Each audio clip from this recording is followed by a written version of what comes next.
héros intervient pour sauver une petite fille d'une horde de gobelins, et elle ne peut s'empêcher d'admirer son courage.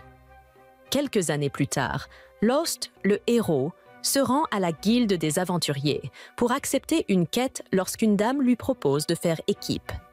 Les autres aventuriers de la guilde sont stupéfaits par l'initiative de la jeune fille.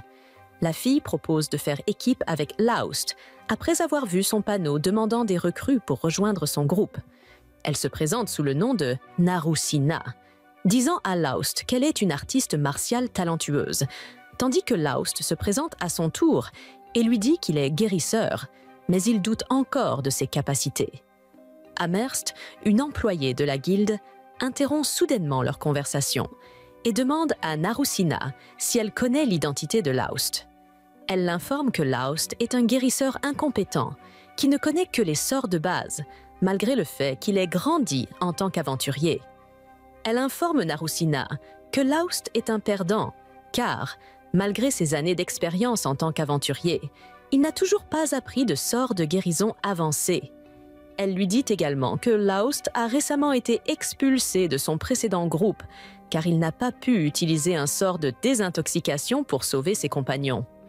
Tout le monde en ville était au courant de l'incompétence de Laust, ce qui leur donnait une raison d'ignorer ses affiches de recrutement. Amherst dit à Narusina qu'elle finira par manquer d'argent si elle fait équipe avec Laust, car il n'est pas payé, puisqu'il ne peut pas accomplir de quête en tant que guérisseur. Narusina montre sa bourse à Amherst, lui assurant qu'elle n'aura aucun problème, car elle est bien aisée. Amherst avertit Narusina de ne pas se promener avec un si gros sac d'argent, car la plupart des aventuriers de la ville sont des gangsters, et ils la prendront pour cible. Narusina remercie Amherst pour le conseil, mais Amherst lui propose de l'aider à rejoindre un groupe de débutants, après avoir compris qu'elle venait tout juste de commencer en tant qu'aventurière. Amherst demande des frais de gestion modestes pour aider Narusina à faciliter le processus, mais Narusina la refuse, car elle est déterminée à faire équipe avec Laust. Amherst ne comprend pas pourquoi Narusina est si résolue à faire équipe avec Laust, mais elle accède à sa demande.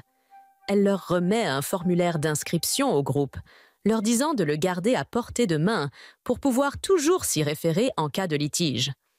Pendant que Laust remplit le formulaire, Narusina continue de l'admirer, ravie d'avoir enfin rencontré son héros du passé. Laust lui demande d'écrire son nom sur le formulaire, ce qu'elle fait volontiers. Après avoir rempli le formulaire, Amherst réclame les frais de gestion à Laust, qui sort à contre-cœur quelques pièces de sa petite bourse.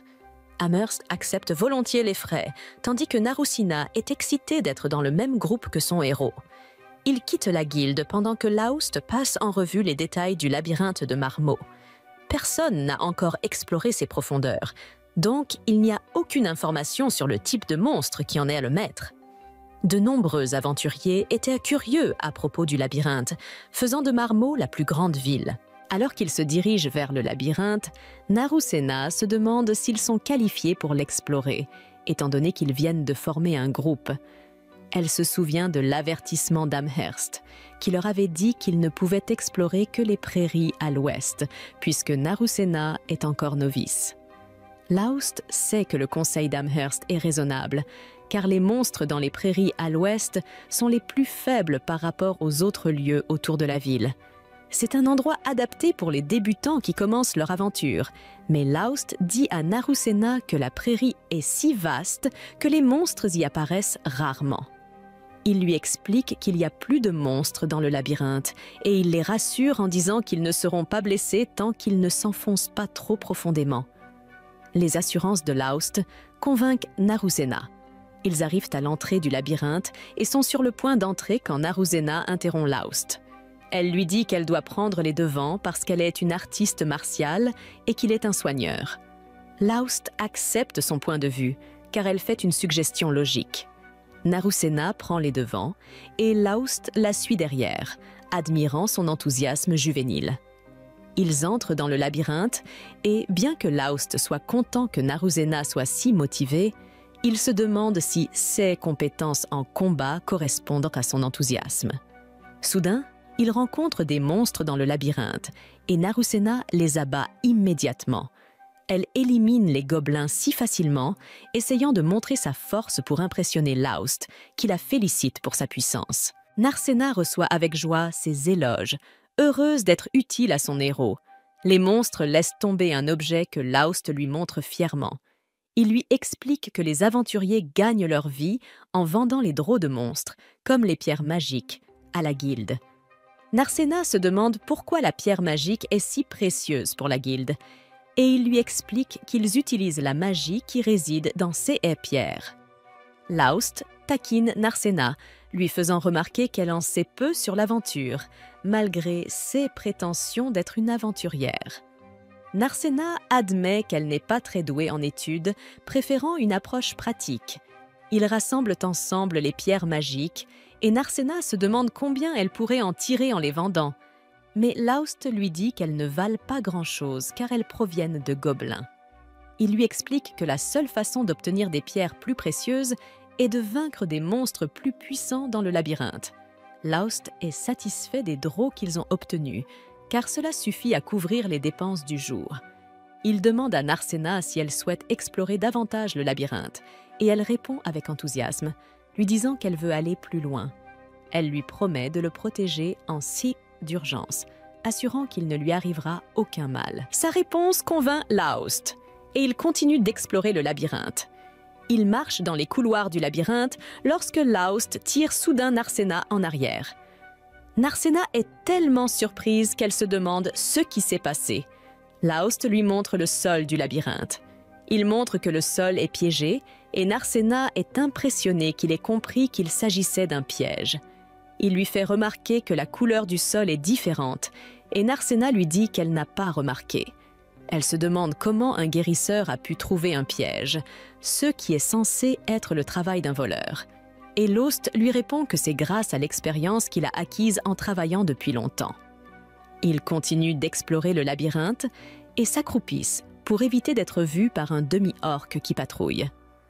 Laust se demande pourquoi un monstre de niveau moyen se trouve au niveau supérieur du labyrinthe, car il est inhabituel qu'il y apparaisse. Narcena suggère qu'il tourne les talons et s'enfuit puisque le monstre les surpasse, mais Laust lui assure qu'ils ont une chance de l'affronter s'ils unissent leurs forces. Narcena accepte de combattre le monstre et ils sortent pour l'affronter.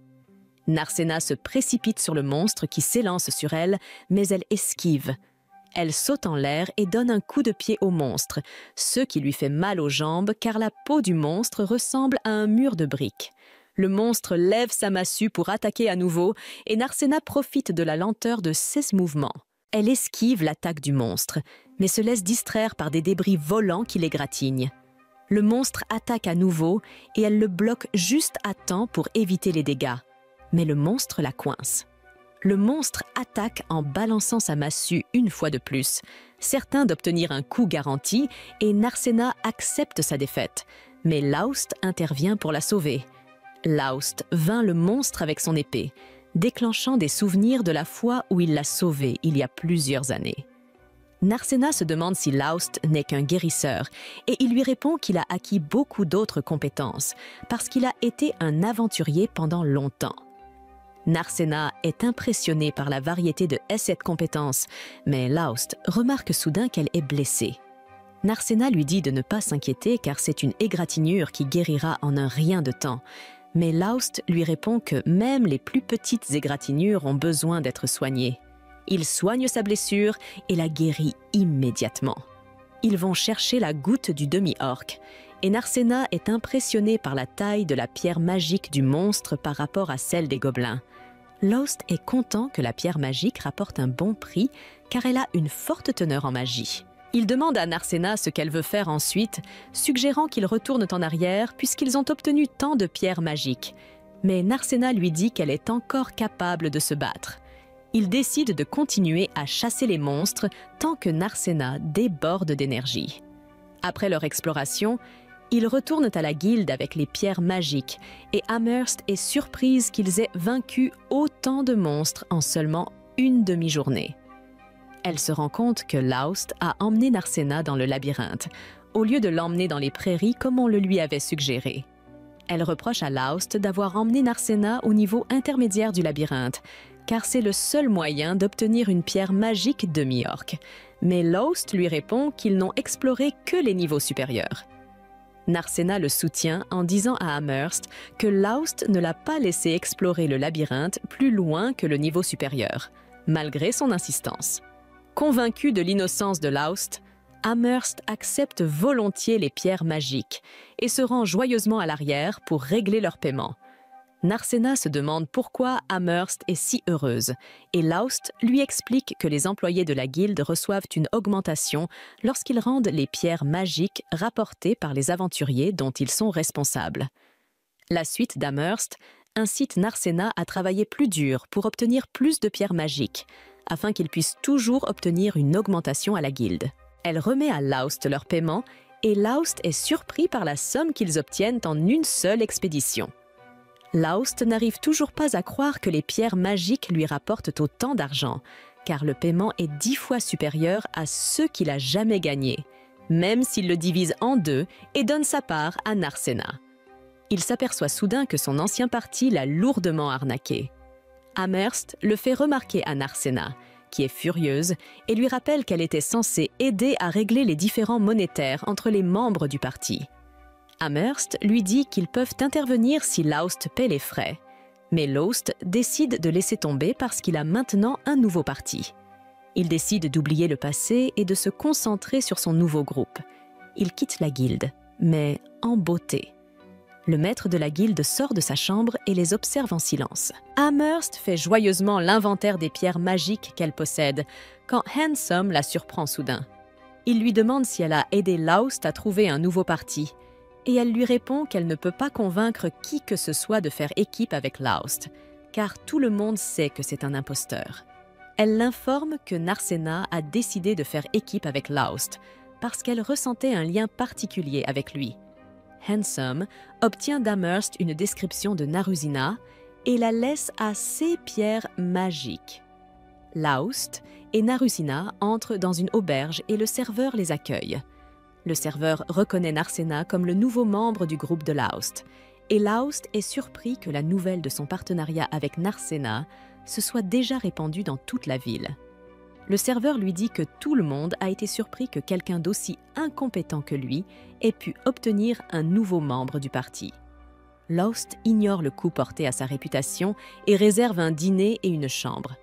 Mary, la propriétaire de l'auberge, leur demande s'ils vont partager une chambre et Narcena se réjouit de partager une chambre avec Lost, mais il anéantit ses espoirs en réservant 2 chambres. Mary leur sert le dîner avant de les conduire à leur chambre et Lost la remercie pour son service. Après avoir échangé leur bonsoir, ils vont chacun dans leur chambre et Narcena s'effondre sur son lit. Narcena se souvient de la fois où Lost l'a sauvée, alors qu'elle était beaucoup plus jeune. Après que Lost ait soigné ses blessures, Narcena a juré de devenir une aventurière comme lui et de le protéger à l'avenir. Depuis ce jour, elle s'est entraînée à devenir une aventurière, en attendant le jour où elle rencontrerait à nouveau Lost. Elle se rendit immédiatement en ville après avoir appris que Lost avait été expulsé de son ancien groupe afin de former un groupe avec lui. Elle est satisfaite de la façon dont les choses se sont déroulées et, bien qu'elle soit heureuse qu'ils aient pu former un groupe et vaincre des monstres ensemble, elle est déçue que Lost ne l'ait pas reconnue. Elle comprend que Lost ne l'a pas reconnue parce que son apparence physique a changé depuis qu'elle a rencontré Lost quelques années auparavant. Elle se rend compte que Lost n'a pas besoin de son aide car il est devenu beaucoup plus fort qu'il ne l'était lors de leur première rencontre, ce qui la rend triste. Elle sort de sa misère et s'encourage à poursuivre ce qu'elle a décidé de faire. Elle renouvelle sa volonté de protéger Lost, quel qu'en soit le prix. Elle ne veut pas en conclure qu'elle est venue à la ville pour rien, alors elle met ses doutes de côté. Elle se prépare à aller se coucher, mais quelque chose la tracasse. Elle ne peut s'empêcher de se demander pourquoi les habitants de la ville pensent que Lost est si incompétent malgré sa force écrasante.